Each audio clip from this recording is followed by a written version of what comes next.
for consideration that much advantage will be felt when men in large numbers conceive of the purpose of specific manifestations, when they realize that all forms are but the modes of expression of certain entities or beings, who occupy them for cycles of definite duration in order to attain a purpose. And that each life, great or small, serves its own ends, yet subserves the greater ends of the being in whose body it is a corporate part. The details of the plan may not be given. The general outline, solar, planetary, and hierarchical, may be suggested, and by the very suggestion, bring order into the thoughts of men as they view the apparent chaos of the moment. Let us not forget that when order is brought about, and united thought produced on the mental plane, then order transpires eventually on the physical plane. The planetary logos of this scheme is one of the four minor logoi, or lords of the rays, and is specially concerned therefore with the development of one attribute of menace. Each of the four minor rays is, as we know, eventually synthesized, or absorbed into that ray which is represented on our earth by the Mahakoan. He is the lord of the third major ray or aspect, and synthesizes the four. These four rays with their synthesizing ray make the 5 rays of menace, or mind. We can consider them as A. The 5-fold Brahma aspect.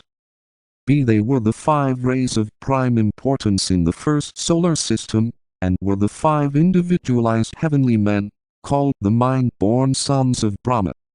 Through the individualization of the 4 in that system, the individualization of the great cosmic entity we call Brahma was brought about.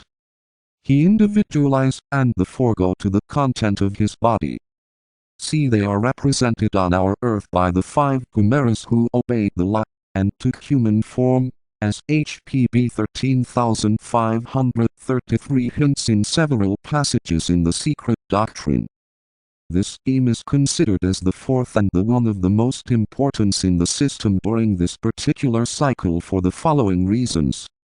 Our solar system, being considered as of the 4th order, and our scheme, being the 4th in order, there is consequently a moment of special opportunity afforded our planetary logos through the alignment brought about. It eventuates in the turning of the attention of the logoic Kundalini fire towards this center, our scheme, and the subsequent results are in process of working out. Within the scheme, the chain that concerns us the most, and which is temporarily of the most vital importance to the planetary logos, is the Earth chain, the 4th in order again, thus bringing about another alignment of very grave moment. This carries with it special opportunity, and permits of the entry of force from the cosmos itself, or of extra-systemic electrical vitality. This superstimulation results in what looks to us like cataclysms, and a stupendous shattering of forms, but it is simply the necessary sequence to the vitalization of the life within the form, and the breaking of the limiting form unable to bear the cosmic action. Again, within the chain, the globe at present receiving planetary polarization, or at present embodying in a special sense the life of the planetary logos, is the Earth, the 4th in order. This brings about a still further alignment.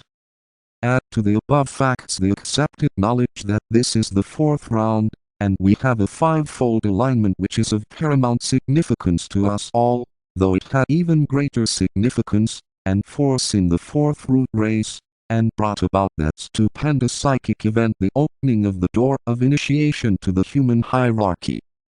These very important facts merit close attention, and the consideration of all occult students.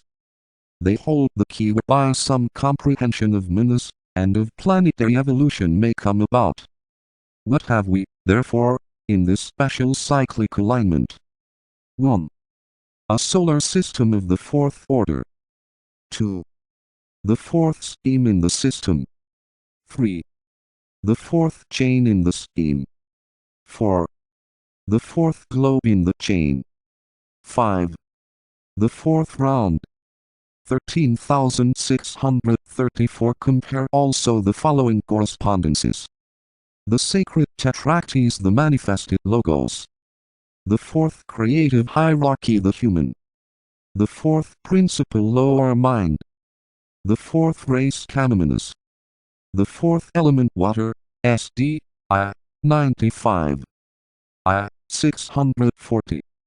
The four truths, S, D, I, 70. The four propositions, S, D, I, 107. The four initiations, S, D, I, 227. The fourth plane, Buddhi, fourth cosmic ether. The fourth physical subplane, the fourth ether. The fourth round, the present. 34. All these are found active within the same cycle, and all therefore bring about a simultaneous alignment which results in the clearing of the channel direct from the heart of our scheme through every ring pass not to the cosmic correspondence, found outside the solar sphere. To the above realization, we must add yet the further fact that the fourth creative hierarchy is the one whose evolution we are considering, and it will be apparent to the most superficial student that in these thoughts lies hidden the clue, not only to man but to the entire cyclic evolution in which he is taking part. The fourth creative hierarchy is essentially the hierarchy of menace. This is no play on words, but a statement of deep occult significance. The statement has been made with entire accuracy, that 5 hierarchies out of the 12 have passed out and that 7 remain. Of these 7, our human hierarchy is the 4th, making it literally the 9th when counting the entire 12. In this connection it would be well to link up the statements that have been made to the effect that the 5 Kumaras or heavenly men who definitely embody the Manasic principle, or the 5 rays over which the systemic correspondence to the Mahakoan presides, developed Manas in an earlier system. They passed out of the wave of Manasic influence as far as their own nature is concerned. We must remember also that 9 is the number of initiation, or of the major initiations of Manas, wherein man becomes a perfect 9, or literally is the number of his hierarchy. This is from the standpoint of the 3 systems, though his present systemic number may be 4. In occupying ourselves with these various statements anent our scheme and its ruler, we have seen that this particular cycle, or incarnation of his, is one of great importance, not only to himself but to the entire system. The planetary logos of this scheme is primarily occupied with the particular group of units, or with those monads who vibrate to his key, are colored by the same color as himself, answer to the same number, and are esoterically known by the same name. One point here needs emphasis. All monads pass at different times under the influence of the different planetary logoi, and all are found at some time in each scheme. This does not mean that every human unit passes a period of incarnation in each scheme. It means that on some one globe in every scheme, human units will be found either prior to physical incarnation, between different egoic cycles, a totally different thing to periods between physical lives, between different rounds, or manvantaras, or between the various root races and subraces.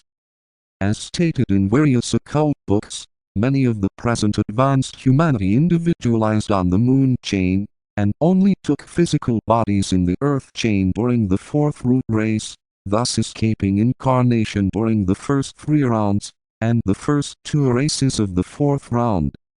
In the interim, they came under the planetary influence of another logos of a scheme, and were occupied during that immense period of time in fanning the Manasic flame, and developing the attributes of Manas, so that the Atlantean root race found them adequately equipped to cope with life conditions. This participation in the life and influence of the different schemes is effected in 4 different ways. First, through passing the interim between egoic cycles of physical incarnation on the particular globe of their scheme, which numerically coincides with the particular other scheme whose influence is desired, either from deliberate choice, or karmically necessitated. Each globe in the chain is occultly linked with the chain of its own number, and with the scheme of a similar number. For instance, Globe 2, Chain 2, and Scheme 2 during Round 2 are specially linked and vitalized, and are the focal point of peculiar attention on the part of the logos of that scheme. Similarly, again in illustration, Globe 2, Chain 2 during Round 2 in any scheme such as the fifth, for instance, are aligned or connected esoterically with the second scheme. This gives opportunity for the units in the body of any logos to come under the influence of another logos, and within his vibratory radiation. Second, through a direct transference of the units in incarnation in any scheme, during an interlude, to some globe in another scheme where they are subjected to the stimulation and vibration peculiar to that scheme. These two methods are the most usual. This transference will seem mysteriously impossible, unless the student is careful to realize that it is the transference of the individualized lives, and not the transference of the forms which they occupy. The whole matter is psychic, and based on the unity of the anima mundi. It is only possible at those periods when two heavenly men are mutually finding each other under the law of attraction, and thus swinging into the magnetic radius of each other. Third, through a conscious passage of the initiate, through initiation, from one scheme to another. This is frequently done, and hints of it have been given by different writers and thinkers, though several have confused the globes of their own chain with the scheme of the same number, or have mistaken another chain within the scheme for another scheme. Fourth, the fourth method of transference of consciousness, and the bringing of the life units under the focal power of the Lord of the Ray, can be brought about through knowledge of certain mantrams and formulae. On this we may not enlarge, as these mantrams are esoteric, and the use of them is fraught with much danger to the uninitiated. The planetary logos of this scheme is called the first Chimera, the one initiator, and the statement is made that he came to this planet from Venus, Venus being the Earth's primary. This needs elucidation somewhat, though it may not be permitted to do more than convey a few hints as to the truth. The fact is one of the most mysterious in the development of our scheme, and in it lies hidden the secret of this world cycle. It is not easy to convey the truth, and words but seem to veil and cloak. Perhaps a hint may be given in pointing out that there is an analogy between the coming in of the ego in full sway and its taking hold at certain periods in the life of a human being. At 7 years we are told the ego takes hold, and again at adolescence. At 21 that hold may be made still firmer. Again, as lives are passed, the ego, in connection with the human being, grips its vehicles and so sways them to his purpose with more effect and fullness. The same procedure can be seen in relation to a heavenly man and his body of manifestation, a scheme. It must be remembered that every scheme has 7 chains. That each chain has 7 globes, making a totality of 49 globes. That each globe is again in turn occupied by the life of the logos during what we call 7 rounds, making literally 343 incarnations, or fresh impulses to manifest.